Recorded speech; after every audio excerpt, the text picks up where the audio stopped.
ஜம்மு காஷ்மீரில் கடந்த 2 நாட்களில் கொல்லப்பட்ட 6 பயங்கரவாதிகளில் ஒருவன் 2 பெரிய தாக்குதல்களில் தொடர்புடையவன் என்று இந்திய ராணுவம் தெரிவித்துள்ளது.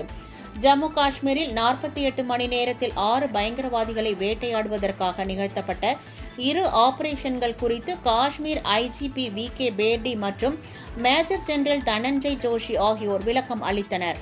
அப்போது ஜம்மு காஷ்மீரின் கேலர் பகுதியில் 13ஆம் தேதி பயங்கரவாதிகளின் நடமாட்டம் உறுதி செய்யப்பட்டதை தொடர்ந்து அங்கு தாக்குதல் நடத்தி பயங்கரவாதிகளை சுட்டு வீழ்த்தினோம் என்றார்.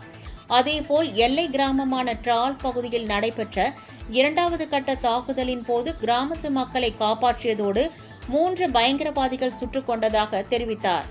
மேலும் கொல்லப்பட்ட 6 பயங்கரவாதிகளில் ஷாகித் குட்டே ஜெர்மன் சுற்றுலா பயணியின் மீது நடத்தப்பட்ட தாக்குதல் உள்ளிட்ட 2 தாக்குதலில் தொடர்புடையவன் என்றும் பயங்கரவாத செயல்களுக்கு நிதி திரட்டும் வேலையில் ஈடுபட்டு வந்தான் என்றும் அவர் அப்போது கூறினார்.